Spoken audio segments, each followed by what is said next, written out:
Happy Friday, everyone, and welcome to the Tommy John Studio in New York City. I am your host, Charlie DiSturco, and this is Green Dot Daily, coming to you live every weekday at 3 p.m. Eastern on the Action app and YouTube channel. You like the setup? We got something good going on here. The end of the weekend is here, but of course, we can't let you go the end of the work week without me heading into Sharp Tank looking for an investment from Chris Raybon and Stuckey on my favorite player prop ahead of week 7. We'll also hear their favorite bets for the weekend and thoughts on if you should fade Patrick Mahomes as an underdog in a Super Bowl rematch. Plus, Mike Calabrese joins us before the CFB weekend to give out his favorite under and underdog. We talk service academies and the group of 5 race for that coveted CFP spot. Nick Martin will also join me for a little temperature check in the land of the NHL after just over a week into the season. Should we panic on the Colorado Avalanche? More on that in just a second. But we start, as we so often do in the NFL, and that aforementioned Super Bowl rematch between the Chiefs and 49ers. There's a lot to unpack in this one. The Chiefs, a perfect 5-0 this season and enter fresh off a bye but are underdogs. They are the Super Bowl favorites at plus 500, but not too far ahead of the San Francisco 49ers, who are plus 700 despite a 3-3 start to the season. A couple late collapses has held this team back, but San Francisco remains an elite offense and enter having extended rest as well after Thursday Night Football against the Seahawks last week, as we welcome in Stuckey and Chris Raybon to talk more about this and the NFL week as a whole. Guys, I'll kick it to you first, Stuckey. We all know the numbers. Patrick Mahomes, absolutely elite as an underdog. Andy Reid, absolutely elite off a bye. Are you betting on the Kansas City Chiefs as an underdog? And if so, why? No, I actually bet this 49ers. I mean, there's a difference between if this line was 3.5. I mean, Mahomes in the regular season is 7-0 against the spread as an underdog of 3 or more. How about if the spread is between 3 and 3? Do you know what his against the spread record is? I do not. 500. Last year, he was -1 at home against the Eagles and lost. -1 at home against the Bills and lost. Those are situations where you just need Mahomes to win the game. 500. Now, in the playoffs, it's a different story. When the games mean more, Travis Kelce's actually in shape. That's what last year in this matchup, I went San Fran first half, was not willing to go full game. But this is different. I mean, this spread is lower than it was in the Super Bowl, and it's in San Francisco. And the Chiefs are a much worse version than they were in that Super Bowl. Kelce's not up to his full shape yet. There's no Rice. There's no Pacheco. I still think the defense is even more vulnerable on the back end without Snead. And yes, they're 5-0. They're 3 plays away from potentially being 2-3. You get one of a couple 4th down conversions from the Falcons or the obvious PI in the end zone. They lose that game.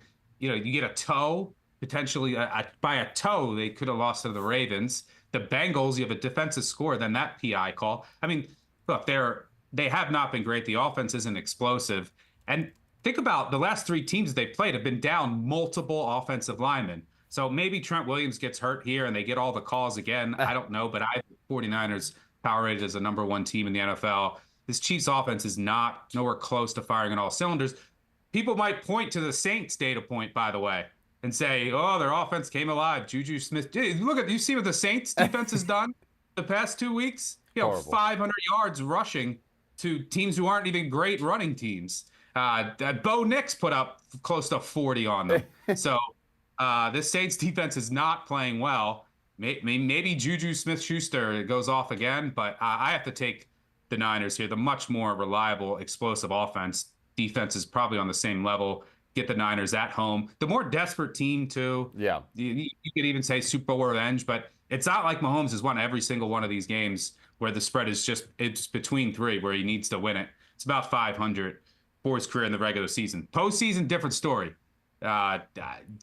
Don't do it, but I'm okay betting the 49ers here. Yeah, Chris, I'm curious your thoughts as well. Obviously, Andy Reid since 2003 off extended rest, 62 and 27 straight up, so that's close to 70%. He's been money of late, but again, Stuckey mentions it. More motivated team, Niners. The probably more healthier and better team right now, the Niners. So are you interested at all in backing San Francisco? No, I'm not. I just don't bet against Mahomes as a dog off principle, but I will agree with Stuckey. The Niners are the right side. he mentioned that the Chiefs are a worse version of themselves, than the Super Bowl. And this on a neutral field, this was the line. The Niners are also a worse version of themselves, I think. No Christian McCaffrey, defense going through some things. But at the end of the day, the Niners, 8.8 yards per pass attempt for Purdy. And Mahomes, meanwhile, is having to throw underneath a lot more. He doesn't have Rice. Juju Smith-Schuster had a fluke of a game, a couple of weeks ago. And, like you said, this isn't the playoffs. So, gut feel, Niners probably get this one. But like that Mahomes trend is just, like, I don't have to bet every game every week. And like that Mahomes trend is just, it's a lot. I'm really, honestly, we've mentioned Juju a few times. I'm really hoping books end up floating like a 4.5 for his reception prop. It's still at 3.5, but like it was just such a fluky game that he got 130 yards. He is not anywhere near as good as Rashee Rice, and so I'm hoping to kind of fade him in some type of way. Is kind of my way into this game, but overall, Niners right side. But I don't like the fact that they've been collapsing. I don't like the fact that Mahomes is almost undefeated again as a dog. So no bet for me, but I do agree the Niners, it's Niners or nothing if you're betting this one for me. Yeah, I think I'm with right where there with you. Also off a bye, you're just like, man, do you bet that it's hard to fade the Kansas City Chiefs and Mahomes as an underdog. But again, you point to the Niners, probably the more well-rounded team right now. Deebo Samuel, Brandon Ayuk, George Kittle are all still there. So at least Brock Purdy has weapons to throw to versus Mahomes having Worthy, a more or less in shape Travis Kelce and Juju Smith-Schuster. Okay, guys, now that we've got that out of the way, it's time, as we always do here, to go back to Sharp Tank and look what happened previously. But screw just last week. Let's look at the last 6 weeks on Sharp Tank. Saquon Barkley over 82.5 rushing and receiving yards. I like to invest in projects that I'm passionate about. I'm going to pass. Stuckey, this is right up your alleyway, my friend. Mark Andrews, over 3.5 receptions at -105. I like to invest in passion projects. So for those reasons, I'm out. Well, that's Elijah Moore over 21.5 receiving yards, guys. So for those reasons, I'm out. Samaje Perine, over rushing and receiving yards. I only like to invest in passion projects. For those reasons, I'm out. Jackson Smith and Jigba over 47.5 receiving yards. This is not a passion project of mine. For those reasons, How about that? I'm out. How about that? Bang! We're going with Garrett Wilson over 52.5 receiving yards. I like to invest in passion projects.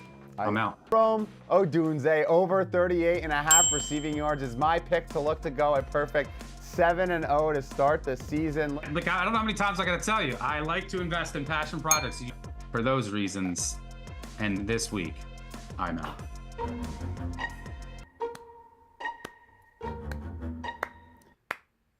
I deserve a little slow clap for that one. 7-0 right now here on Sharp Tank. Chris Raybon, you're welcome for yet another successful investment from a very, very, I try to give you the best play of the week, and I work my butt off, and so far so good because 7-0. Chris, you've invested me 3 times. I haven't let you down yet, so I'm going to not let you down once again. And Stuckey, you said I had to go 8-0 before you invest with me, or at least consider it on a prop. You started pulling back your words 2 weeks ago. You said I'd invest with you. Last week you're like, well, I'll consider investing with you if you go 8-0. Well, my favorite player prop of this one is an over. Go figure. A wide receiver. Go figure. Amon-Ra St. Brown, over 72.5 receiving yards. The sun god here. Listen, it's Jared Goff in a dome. Stuckey, you talk all the time about Goff being a pumpkin outside of domes. Well, now we're in here, and we have a game against the Minnesota Vikings, in a game in which, by the way,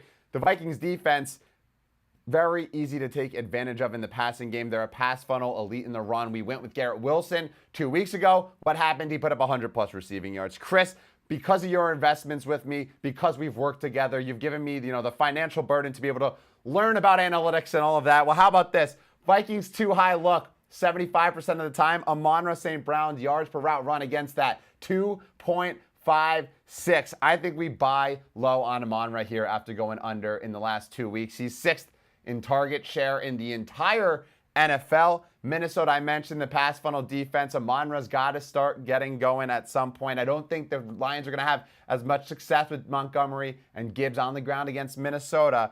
So I trusted Garrett Wilson against Minnesota. I'm trusting the Sun God here. It's a high number, I know, but I'm not scared. I feel confident in this one. 7 in a row. We're going for number 8. So Sharps, Stuckey, Raybon, what do you say?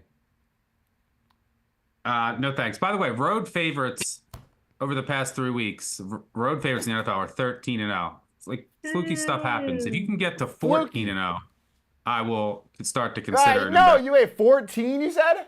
So we'll see.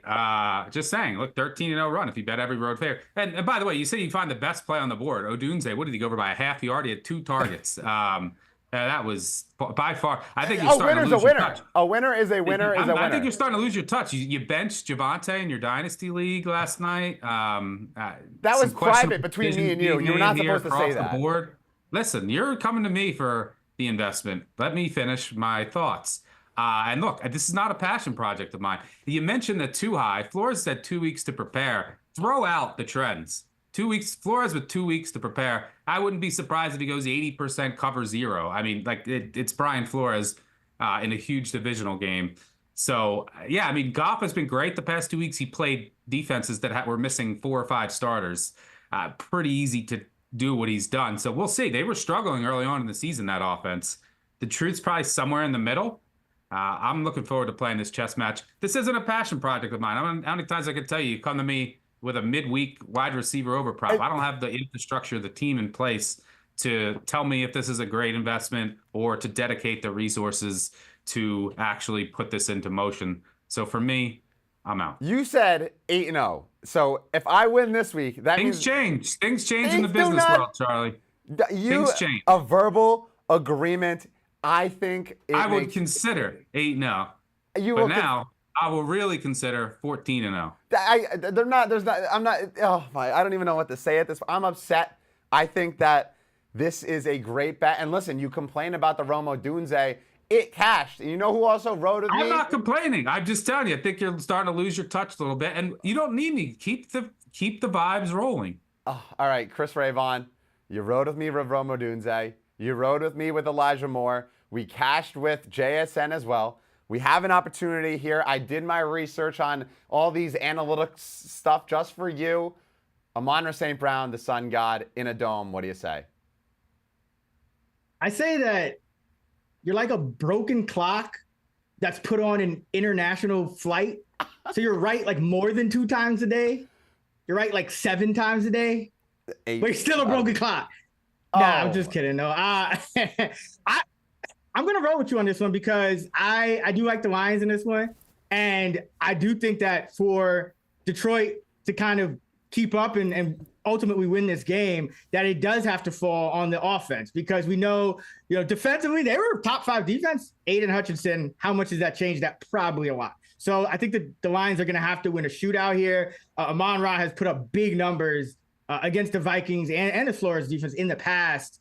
So I do agree with Stuckey. I think he's going to throw some looks at them they haven't seen it, but he's their most dependable receiver. I have this at 77, so I'll ride with you once again, my friend. See, Stuckey, it's not that hard to just trust, a smart individual that has been on a streak right now. Chris knows that I put in the passion and work every single day to find you a midweek wide receiver over and try to find the best, advantages that there are in this market. And listen, you mentioned the Rome Odunze. It closed at 40.5. I said 38.5. He ended with 40.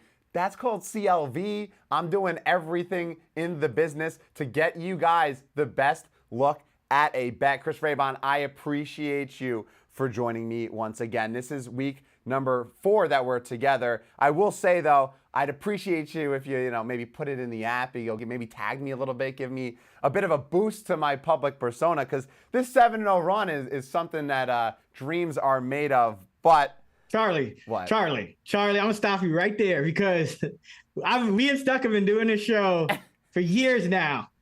You want recognition, you want fame, Bro, this is your show now. We come in this year, you're hosting, you got Shark Tank. We don't even get a blurb for our stuff. It's like, Shark Tank, and then we're going to college football. Like, this is your show, this is your world. I'm just betting in it. So I don't think you need any more fame, bro. Listen, no, I need to be Hollywood. I need everyone knowing my name on the streets, and you have a higher following than I do. That's all I'm going to say, Raybon. But we'll move on. If you get the 14 in a row and the Mets win the World Series, I will consider it. We keep adding stipulations. Yeah, and then after the Mets win the World Series, it'll be, no, the Knicks need to win the NBA championship, or Charlie's got to do this. I'm going to have to shave my head on live there it is. TV. 14 in a row, Mets win the World Series. That's a guarantee on the show. All right, and if not, next thing you're going to be like, no, shave your head also, and then I'm not going to do that. So, but anyway, you mentioned I have my blurb on the Shark Tank to start the show. Yeah, that's right. A lot of people want to hear about the best bet of the week, but we also need your guys' bets for the weekend. Stuckey, you're targeting the Seattle Seahawks. Tell me more on why you like them as an underdog against Atlanta. Yeah, I actually prefer the Dodgers today in 2 hours here, but you're not a baseball guy. I'm not sure if people will see this video after that game starts, so we'll go with the Seattle Seahawks this week. I think these two teams are just basically equal. I think it's a good time to buy the Seahawks. They've lost 3 straight. They started 3-0 to start the season. A lot of fool's gold in there in who they played, right? They played whoever Miami picked up off the street. They played Bo Nix in his first career start, which is on the road, and then they beat the Patriots in overtime. Came back down to earth a little bit, but they played 3 games in 11 days with travel in there, all kinds of injuries. They should be healthier this week. So, I mean, the Falcons are, they could be 1-5. They could be 3. I mean, all they do is play close games. So I expect this one to be close. And this Seattle, the thing that's really hurt this Seattle defense has been their injuries up front. They should be as healthy as they've been in quite some time there. And on the offensive side, it's their offensive line, particularly on the right side. They've had injuries there, and it's just pressure that's really caved some of their drives. Well, they're going up against a team that simply cannot generate any pressure. I mean, even against the Panthers last weekend, they were down multiple offensive line, and didn't matter. They couldn't get pressure. So Geno and his bevy of weapons should be able to keep up with Atlanta here. These two teams are very similar. This should go right down to the wire. Give me the field goal. Chris Raybon, you are targeting a slight favorite, and it's on Sunday Night Football. The New York Football Jets getting Davante Adams, and now they're 1.5-point favorites against the Pittsburgh Steelers. Still a quarterback situation that's in flux. Tomlin saying that they announced the starting quarterback to the team, but there's no real information on who is actually going to be under center between Russ and Justin Fields on Sunday night. I tailed you on this one already, but tell me more about the New York Jets and why you like them here. Yeah, so a lot of talk about Davante Adams, and we'll get to him in a minute. But I think the biggest thing for me is over the past few weeks, the Pittsburgh Steelers have lost guard James Daniels. He was grading out as the top guard in all of football. Last week, you lose center Zach Frazier. He was grading out as the number 4 center in all of football. Now you're going against the Jets defense that, a little bit shaky against Buffalo there, but overall still a talented unit that is top 5 in pressure rate. And you don't really have receivers. And, the Jets' strength, besides they've been able to get pressure, is that they could cover up, and even if DJ Reed is out in this one, you still have Sauce Gardner to put on Pickens, and you don't have anyone else. And now, Roman Wilson was supposed to be their secret weapon. Looks like he's hurt again. It's just really, I just don't see open receivers for this Pittsburgh team offense, no matter who's behind center. I think it should be Fields just because I think he gives you a better chance against pressure to evade it and whatnot. Russ can still move, but not to the same extent. And I don't think Russ is as what's the opposite of DiSturco? He's not as put together when he can't kind of make decisions while moving as well as he could back in the day. So I still think it should be Fields. I'm still operating under the assumption that it will be Fields, and this was a big deflection, but who knows? He could be playing 4D chess, put him out here because they play the Giants coming up. They play the Commanders. But why are you putting him out there against the toughest defense you're going to face in the span of, you could have put him out there last week against the Raiders if you wanted to get Russ some snaps. So this is kind of odd to me. Tomlin might just be looking for an excuse to bench Russ for the rest of the season. But either way, I think the Jets are more desperate. And then Davante is a big boost because we saw how good Rodgers-Lazard connection was Lazard was like the worst receiver in football last year. Pittsburgh is really good against number 1 wide receivers. They're 3rd in DVOA, but they're 19th against number 2s and 28th against number 3s. So one way or another, Adams is going to open things up. It's either going to be Adams opening it up for Wilson and Lazard, or maybe Adams is kind of treated as a number 2 in this game. But either way, I think the Jets can have some success. Pittsburgh also 30th against running back targets, and we know Breece Hall gets his. So I do think this is a good matchup for the Jets on both sides of the ball, even though they're on the road. But if Rodgers gets knocked out from some of this Pittsburgh pressure, you got Tyrod Taylor thrown to a pretty good cast of skill guys, and he can move around and he doesn't turn the ball over. He's both him and Rodgers top 3 all time, fewest interceptions. Stuckey mentions that one all the time. Lowest interception percentage all time. Tyrod Taylor right there with A-Rod. So a lot of things to like about the Jets in this spot. Give me New York. Yeah, and look at the Steelers defense. I mean, I think is a bit overrated. I mean, their wins this year, Atlanta in the opener when Cousins was coming back from injury and they went with the most predictable game plan of all time. Bo Nix in his second start. The Chargers when Herbert and all of his offensive linemen went down. And then last week, the Raiders practice squad. Like, that's their wins this year. They have not been challenged yet. Will be challenged a bit more here. I agree. So and by the way, I'm on this too. So if the Jets win and the Mets win the World Series and you get to 14 in a row, you can't keep adding more guarantees to the list here, Stuckey. That's not. I forgot about the Jets part. I apologize. All right. Let me just say, if Will Levis doesn't throw a pick this week, then I haven't bet the Titans yet. Not yet. We'll wait till you put it in the app. Will Levis hasn't not thrown a pick either. That's very true. Listen, I totally agree with both of you guys on the Jets. And it feels like, even last week against the Bills, the red zone success that wasn't is going to change now, replacing Devontae Adams with Mike Williams. So, Chris Raybon, Stuckey, appreciate you guys hopping on. Raybon, thank you for the investment. And guys, Starling Marte even knows. Mets win, Charlie wins on Sharp Tank, guys. Thank you. Good luck this weekend.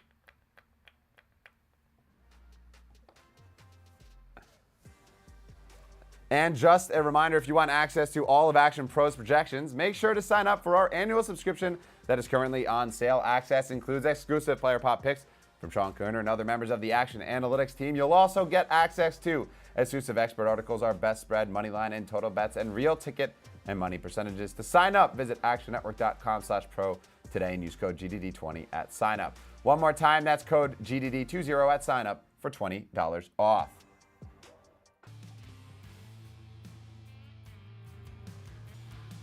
Over to the land of college football, and there are 11 teams that remain undefeated as the college football season nears its midway point. 10 of those 11 sit inside the top 25, including a pair of service academies in Army and Navy. Army, of which is the highest scoring team in the country. Indiana, also one of the highest scoring teams in their conference. That is, they've been arguably the biggest surprise this season and have found its way into postseason contention with first-year head coach Curt Cignetti.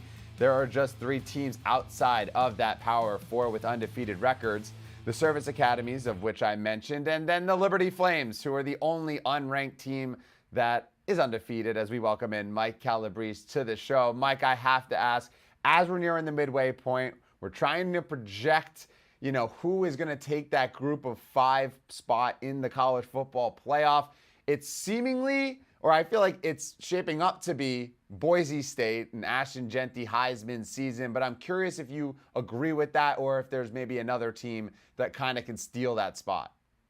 Well, you don't have to go too far. Let's stay in the Mountain West Conference. How about UNLV? They have the best quarterback in the conference in Haj Malik Williams. He gives that go-go offense everything it needs on the ground and through the air, throwing to Ricky White III. And their defense has really had its moments this year. If Jackson Woodard had squeezed that interception against Syracuse late in the game, they'd still be undefeated and I believe ranked above Boise. And they also have Jalen Catalon, patrolling the secondary. So it's a complete team to me. They're going to have to beat Boise twice, but they get them at home on Friday night next week. So I think there's an opportunity for them to make another statement to the country after already stacking 2 Power 4 wins against Big 12 opponents. I'm trying to push this agenda of Ashton Jeanty to the college football playoff. It's what everybody wants to see, Calabrese. What are their chances, do you think? Obviously UNLV has the chance to make it. Would you say that Boise State, you run a simulation 100 times, does Boise State come out the majority? I think they probably do. The issue here is that if they split with UNLV, say they lose to them in Sin City, but then get them in the rematch in the Mountain West Championship game, even though it's two quality losses, to use a bit of bubble talk from college basketball, that's still going to be an issue for the committee, particularly if they're up against a one-loss conference champion like an Army or a Navy. All of a sudden, you start comparing resumes, and then it's outside of their control. I do think if Boise runs the table here and finishes with that one loss, a narrow loss against Oregon in Eugene, I think that's really probably theirs to lose. But at this point in the season, my question is, if Genty has a human performance, can anyone take advantage of that? Because at this point, halfway through the season, he's been Superman in every single game. Yeah, even if they stack the box, he's been going for 180 plus. It feels like eventually someone's going to have to figure out how to stop Genty. The way that he's bowling, he's like a bowling ball just bouncing off everything. It's been pretty incredible to watch. And then the last one right before we move on to picks for tonight, Army-Navy, right? Like these two teams obviously have looked incredible. Army has the most points per game in the entire country. They have Notre Dame on deck. That's probably the toughest game for both of them. And then they play each other, but that will be after the CFP is decided. What are your thoughts on the service academies and their chances to go through to the CFP? This used to be on my bucket list. I always wanted to have a season in which one of the service academies had a real shot to play for a national title or at least a New Year's Six bowl game in the old system. And now I have two of them. But I'm going to have to throw a little bit of cold water on Army. I mean, look at their schedule. They played a middling Lehigh team, which is at the FCS ranks. Florida Atlantic is led by a quarterback who has more picks than touchdowns. Rice isn't going bowling. Neither is Tulsa or Temple. And UAB is an absolute affront to anyone who's ever picked up a football in the state of Alabama. They're awful. So at this point, the whole season's going to come down to that Notre Dame performance. And it's not just can they win, it's how well that they play in that game in Yankee Stadium. So Army's schedule really gives me pause because if they get in a spot where they fall behind, I don't believe they have the passing game to beat a quality opponent. Whereas Navy, with this new wing T hybrid triple option offense, they've shown with Blake Horvath, their quarterback, that they can beat teams through the air as well. He leads the nation in QBR, and their performance against Memphis was one of the most impressive across all of the G5 this season. They dropped 56 on the Tigers in a 12-point home victory. So of those two teams, I'm much more bullish on Navy, even though their schedule is more difficult with both Notre Dame in the Meadowlands and a home game against Tulane late. Yeah, and as you've kind of been on the Navy bandwagon the last few weeks, called that upset, or at least you were betting on them against Memphis, that was, and then continue to back them. So obviously you also focus Group of Five in general, so we need to do underdog picks for this weekend slate. You'll be on BBOC tomorrow. That's Saturday, 10:30 a.m. Eastern with Stuckey, Brett McMurphy, Colin Wilson, breaking down the entire college football slate. But I do want to get a couple of picks before you go, a little sneak peek into the action behind the curtains. We got ECU Army on deck tomorrow. Army's right around a 16.5 point favorite with a total right around 51.5. How do you see this one playing out? I think the play here is under 51.5. The Pirates have the run defense to gum up the works against Army. They're fifth in success rate on the ground, first in stuff rate. And if they do that, I think they can make this into a rock fight. Unfortunately for ECU, I don't think they have any chance of winning outright because they have one of the worst passing attacks in all of America. And whether it's Jake Garcia or Caden Hauser, it doesn't matter. Neither one can string together multiple completions in a single drive against an Army defense that is pretty efficient against the pass. They're top 35 in both success rate and pass EPA. So I think this game screams under. I would even advocate for an alternate under, maybe under 42 at 2-1 on your money. I think this will devolve into more of a traditional triple option game where Army goes on some long drives, protects a 2-3 score lead late, does not put their foot on the accelerator. And like I said, ECU has the run defense to at least keep Army in front of them and not busting long runs along the sidelines. And taking an under on one of the more explosive, or at least they've been putting out 40 plus points per game. It's quite the, hold your nose, go down spot with Army. As for Navy, we talked about the service academies, and we're talking underdog here on Green Dot Daily with Mike Calabrese. Charlotte, they're 17.5 point underdogs. You like them to cover. I would say probably they're not going to probably win outright here. Total right around 56.5. Tell me more about why the 49ers stand a chance against Navy. Well, Navy, as we all know, they've been a wagon. Scratch that. They've been a battleship this entire season. But I've been waiting. I've been patiently waiting for a team that has a pulse, that's catching 3 scores. I finally have it here with the 49ers. Charlotte's coming off 2 money line upsets, and Deshaun Purdy, their freshman quarterback out of Baltimore, has been a big reason why. He's protected the football in those 2 games, just 1 giveaway by the 49ers, and they ran all over ECU, going over 300 yards on the ground. And I think that's what is critical in this spot. Do not make mistakes. Do not turn the ball over. So even though they have a freshman quarterback, they're not putting him in pressure situations to have to carry the offense. They've also played Max Brown and Trexler Ivy at times this year.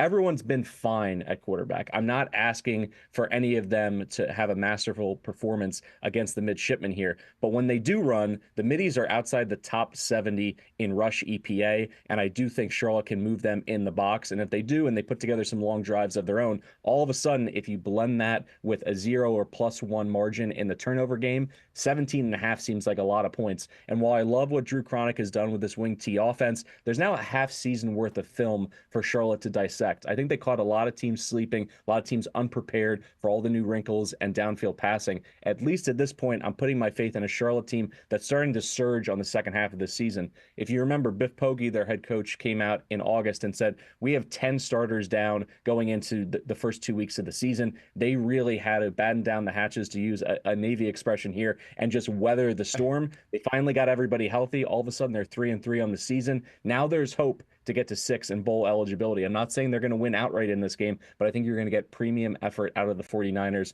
and they hang around for 4 quarters. We've got Battleship, we've got Weather the Storm, we're talking service academies. It's becoming more and more like this is an American propaganda show over on Green Dot Daily from Mike Calabrese. Once again, he'll be on BBOC Live tomorrow, 10:30 a.m. Eastern, over on the BBOC YouTube channel. Mike, the national anthem's coming up next, my friend. So thank you for your service, and we'll talk to you again soon. I pledge my allegiance to Green Dot Daily and to you, Charlie. Thanks for having me. Let's hit the ice and take a look at the opening week plus in the NHL and check in on a sort of temperature check, if you will. Perhaps the biggest surprise today is the Calgary Flames, who are 4-0 to start the season and already in trade talks to add to their team, looking like potential contenders, ? Dallas once again looks incredible, and the first year Utah Hockey Club are 3-1-1 out of the gate. On the opposite end, it's getting chilly, and should the panic button be pressed for the Nashville Predators or Colorado Avalanche? Both teams are winless through the opening 4 games, as well as the San Jose Sharks, but we kind of expected that out of the Sharks. Colorado has allowed 25 goals in 4 games as injuries continue to play a role in their early season struggles.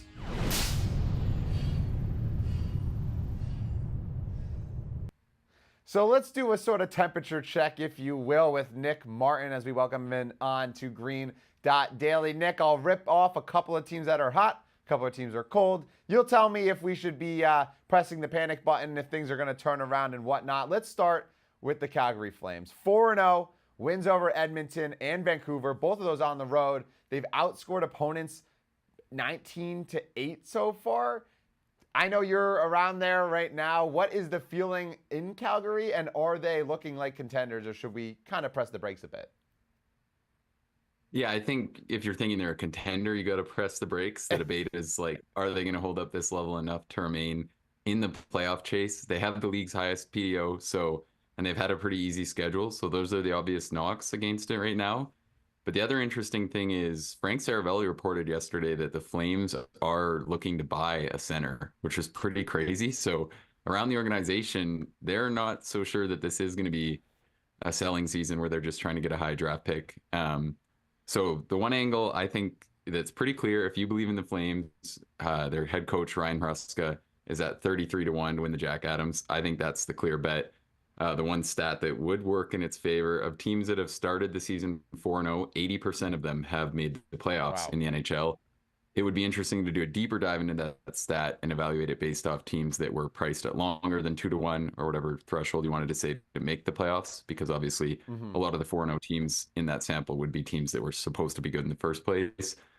My thought on it is that I'm clearly going to be wrong. The Flames are going to be better than I thought this season. But with that said, I don't think we're going to see them. Like, I think kind of the best possible run is them sneaking in a wild card spot. It'll be like, yeah, the one time I don't have a Calgary Flames future, they start out 4-0 instead of just leading me on and then absolutely tearing my heart in the second half. But definitely an interesting start, and the news of them adding is definitely, this early on in the season is definitely a plus if you're a Calgary fan. The other team, a team that you were high on, right? You mentioned you were low on the Flames. The Utah Hockey Club, 3-1-1 in their opening 5 games. They have wins over the Rangers and the Islanders.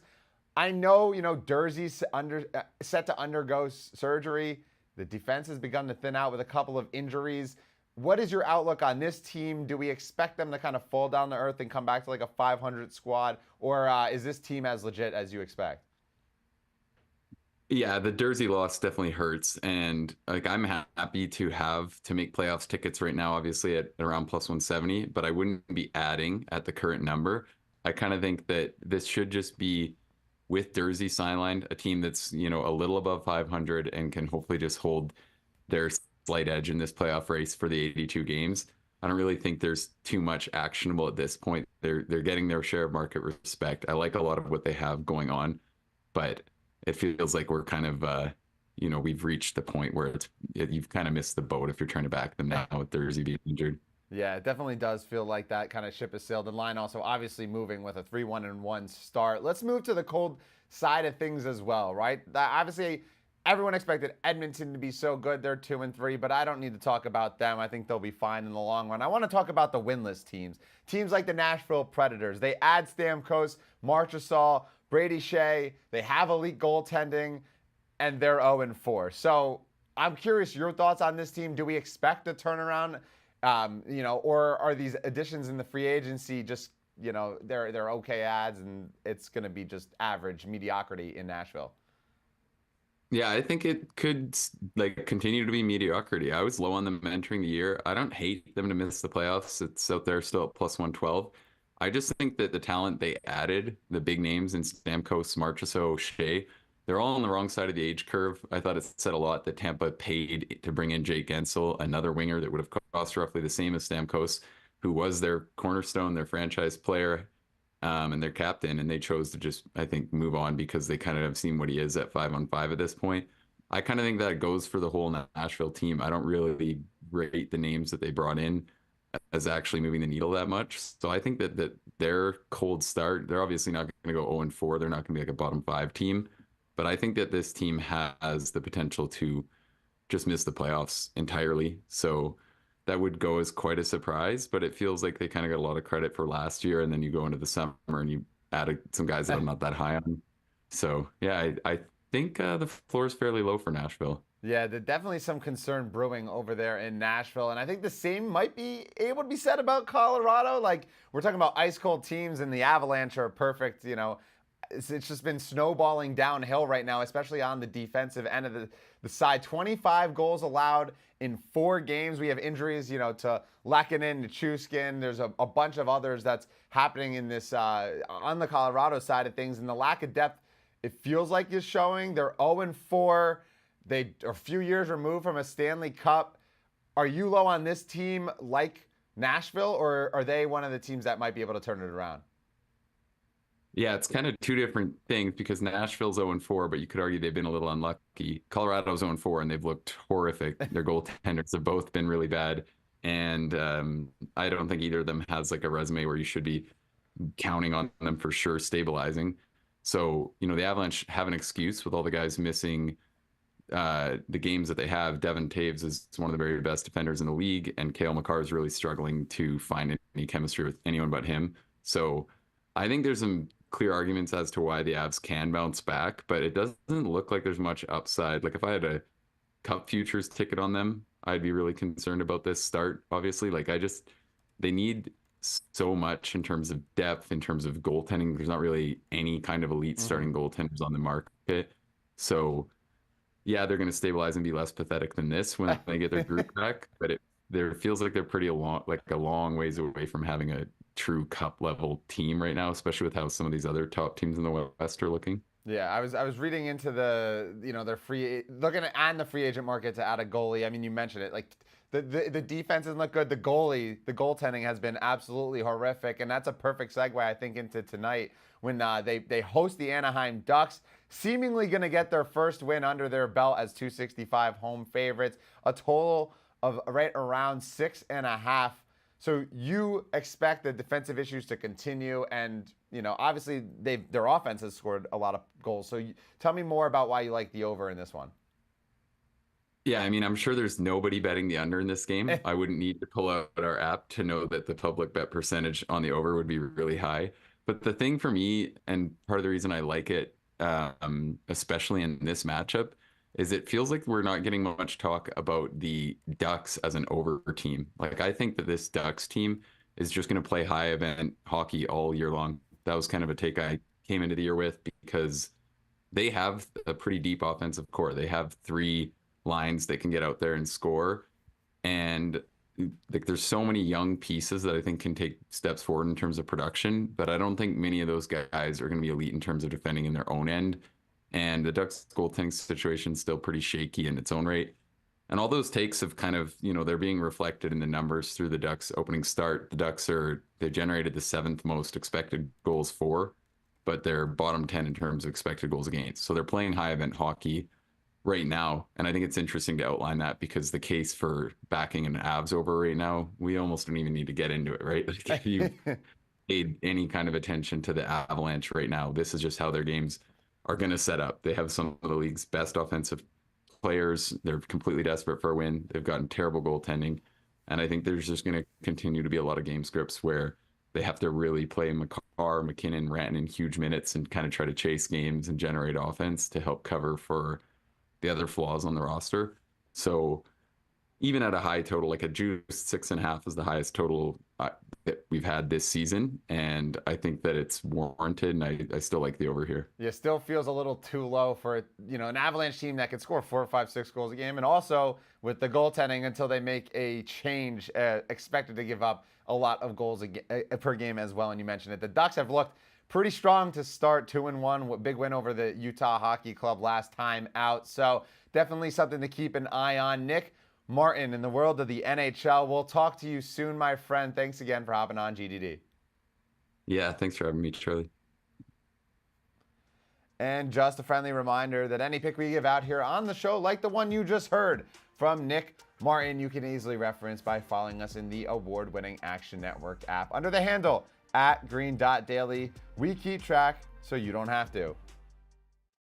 Let's get to some MLB talk here on Green Daily before we let you go. Both championship series play tonight, so let's talk about them. The Yankees bullpen finally showed some cracks in Game 3 as the Guardians were able to hit 2 big home runs against Luke Weaver and Clay Holmes, who were untouchable. That's the key here for Cleveland. You force the bullpen to make big outs and then mistakes too. Tonight should be another heavy bullpen game from both sides with Luis Gil and Gavin Williams on the mound. Both pitchers have not thrown in 3 weeks. We've seen an exhausted Yankees bullpen start to get hit around a bit. The Guardians are throwing every high leverage arm, every chance they get as well, and they've pulled starting pitchers plenty early. My thought in this one, the Guardians have the edge. Luis Gil will likely not make it too deep into the game. His over-under on outs is 13.5, forcing the Yankees to trust Marcus Stroman in long relief. If he comes in, I'm looking to add on the Guardians. Stroman has a 4.9 xERA, the worst strikeout rate of his career, not to mention the Yankees.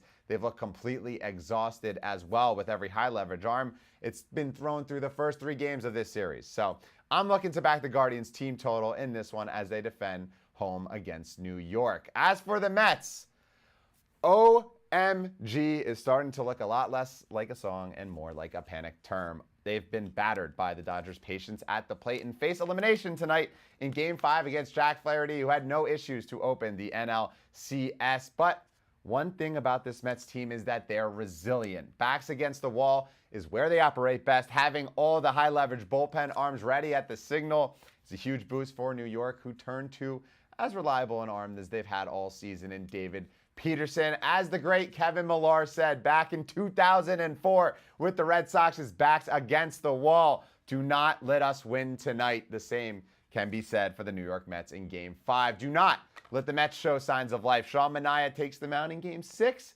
And if you're a Mets fan, you are never more confident than with that southpaw facing this vaunted Dodgers lineup. Win Game 6, the kitchen sink is thrown in Game 7. So may the power of Grimace be ever in your favor. I'm taking Mets money line and watching as this dynasty, or destiny, I should say, continues to face adversity and rise to the top.